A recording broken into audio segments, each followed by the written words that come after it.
Chronic Blaze here, and you might remember this. So this is my PC that I built on the channel a couple weeks ago, and it's been doing very well. With the Ryzen 5 3400G and 16 gigs of RAM, it's actually been doing very well. We're currently still running off of the Vega integrated graphics, but that's actually not much of a problem, as they perform pretty well for a lot of games that I play. But one thing that we don't have is a setup. So today, we're going to be building a setup where I can actually use this PC. So with the way my setup is currently, there's like a little table in the corner of my setup with one 24-inch TV. So I'm planning to use this TV as a second monitor and swap out the table for something that's a little bit bigger. Now, there are a million things that could go wrong. For one, I have two monitors, one's a 22-inch and one's a 24-inch. I don't think both monitors are gonna fit. I'm hoping they will. If they both don't fit on the table, I'm gonna figure out something. But I know pretty much for sure that the computer won't fit on the table, and I can't really put it on the ground because it's all carpet. If you saw in the last video, the fan on the bottom of the PC was an intake fan.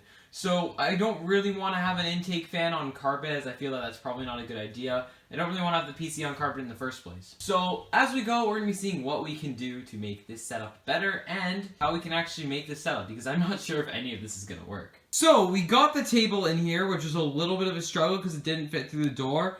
The only thing I'm worried about is I don't know if the monitors are going to fit, so I mean, let's try it and see what happens. So this is how far I've got so far. Now the problem with this whole setup is space. Not only could I barely get the two monitors to fit, I was able to get the keyboard to fit and the mouse pad I just have hanging on the side, but I did need to put the PC underneath the desk, which honestly isn't too big of a problem. I'm excited to wire everything up though, as I'm excited to see how the setup performs. So here is a draft of the setup. So this is just a work in progress because there's one big issue that I'm having. The power bar that I have, the cord is ridiculously short, so I want to get a power bar in the future with a longer cord. For now, this will work.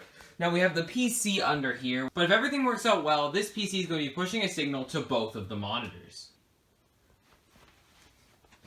Now, one thing to notice is that the PC is going to be pushing a signal to our second monitor via VGA. It's a little bit easier for me to use VGA because I already have some other HDMI accessories hooked up to this monitor.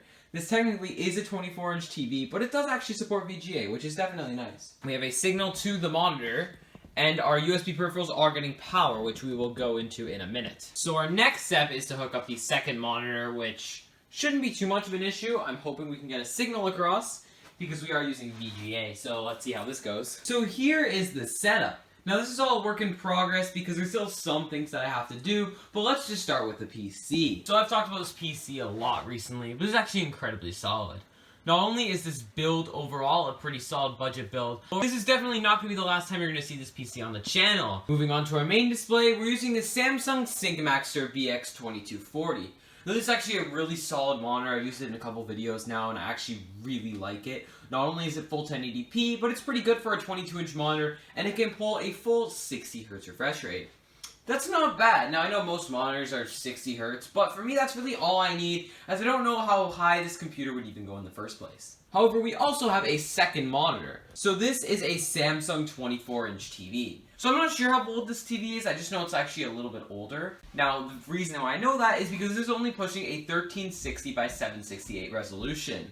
This is actually why I'm not using this as my main monitor, as I'd rather have 1080p on a slightly smaller panel than 720p or 768p on a slightly larger panel. This is actually only a 24-inch monitor, but it appears bigger because of the speakers on the side. I won't be using those speakers though. For now, I'm going to be using a pair of headphones. For now, I will be using the Turtle Beach X03 gaming headset for Xbox One. Now, this has been my main pair of headphones for 2 years now, and I actually really like them. They're starting to die a little bit, so there's like some shorts at certain volumes. But overall, it's definitely not a bad pair of headphones. Now, as I said earlier, one of our main constraints is that this power bar is just it's not long enough. So I want to get a power bar with a longer wire, so that way the power bar will be able to reach under the table and I can actually move this back a little bit, which we'll talk about this little thing now here. This is an Anker 4-port USB hub. So I decided not to hook up any of my case ports, and the reason for that is because they are all incredibly slow when I could just use this instead. So all the ports on the case are USB 1 or USB 2, whereas this is 4 USB 3 ports, and it can be used up to 5 gigabytes per second.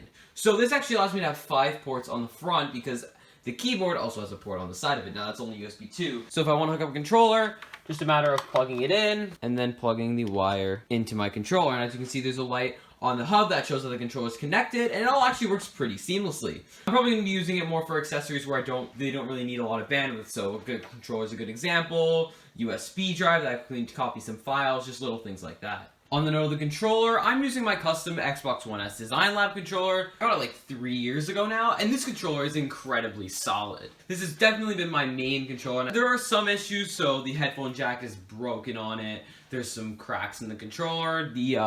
The padding on the right trigger is completely worn off from all the hours that I've spent playing Rocket League. So you can see there's definitely some kind of cracks along the right trigger, and there's also a small dent near the D-pad. However, this controller is still pretty solid a few years later.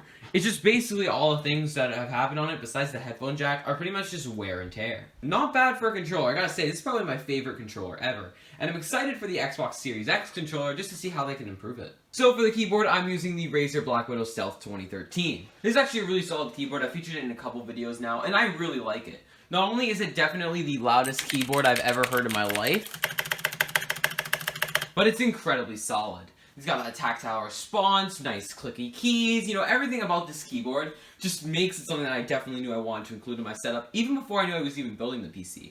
Onto the mouse, I'm using the Razer Lancehead Tournament Edition.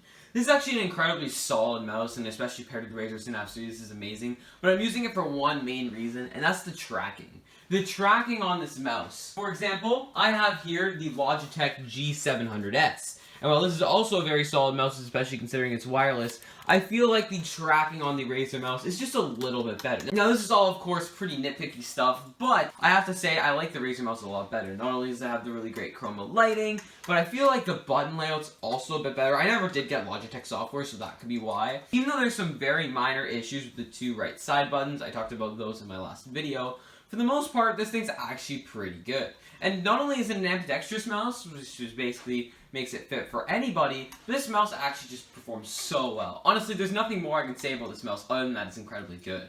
For the mouse pad, we're using the Mionix Ensys 320. This is actually an aluminum mouse pad, and I happened to have it laying around and decided to use it. But it's actually pretty good. The tracking feels nice and responsive, and it's really no different from an average mouse pad. So it's been a couple weeks since I filmed the actual setup video, and this is the setup now. So there's a couple very minor changes. So the most minor is that I got this adapter for my headset, just so I could actually hook it up and use the microphone on it. Before, I was actually using my recording microphone, which it's pretty big. Getting that on the table was kind of a pain. So this is just so much easier for me. And we also got some speakers. So these speakers are both Amazon Basics, and while they're not great, I need something small enough that could fit on this desk and actually not obstruct the view of the monitor. I am pretty happy with them. So I did get a longer power bar as well, so instead of the power bar being here, now it's over here. And that just makes the cabling a little bit easier. I could push the anchor hub all the way to the back of the desk where I want to have it. So I gotta say, everything is pretty solid. While the speakers aren't great, I'd consider them to be good enough. So like, as you can hear, they're a little bit on the tinny side, I would say. Like, they're not super good. I have found them decent bass-heavy songs, but these speakers were like 20 bucks, so I gotta say, I didn't really have too high expectations when it came to these speakers. I just need something that can get the job done.